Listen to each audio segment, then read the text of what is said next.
రీసెంట్గా జరిగిన producer movie review మీట్లో నాగవంశి పిచ్చ హైప్ ఇచ్చాడు. గుంటూరు కారం గురించి మీకు ఇష్టం వచ్చాడు రాసుకోండి, నాకేం ప్రాబ్లం లేదని చెప్పాడు. అప్పటి నుంచి మూవీ మీద ఎక్స్పెక్టేషన్స్ ఇంకా పెరిగిపోయాయి. ఒక స్టెప్ బ్యాక్ వెళ్తే గుంటూరు కారం టీజర్ వచ్చింది, పిచ్చగా నచ్చింది. మహేష్ స్క్రీన్ ప్రెజెన్స్ కానీ, డైలాగ్ డెలివరీ కానీ, ఆ టేకింగ్ కానీ, ఆ హెయిర్ స్టైల్ అయితే సూపర్. నాకు తెలిసి ఆ హెయిర్ స్టైల్ రాజమౌళి మూవీ కోసం పెంచాడని అనుకుంటున్నాను.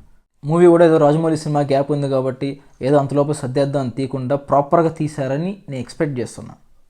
Back in time business man trailer నా లైఫ్లోనే పిచ్చగా నచ్చిన ట్రైలర్. అంతకుమించి ఇంకే ట్రైలర్ నాకు నచ్చలేదు. ఇంట్లో ఎవరున్నారు ఎవరు లేదని చూసుకోకుండా వేసి ఎగిరేసా ఒక్క డైలాగే. ప్రతిదాన్ని కల్ట్ మూవీతో కంపేర్ చేయలేం, ఎందుకంటే కల్ట్ స్టేటస్ అనేది మూవీ రిలీజ్ అయినాక ఒక ఎఫెక్ట్ మీద వస్తుంది. కానీ గుంటూరు కారం కూడా మనల్ని డిసప్పాయింట్ చేయదని అనుకుంటున్నా. ఆ తర్వాత రిలీజ్ చేశారు ఓబీబీ అనే సాంగ్. అది super star Mahesh Babu song లాగైతే నాకు కనబడడం లేదు. ఎక్కడో విన్నట్టుంది, ఎక్కడో చూసినట్టుంది.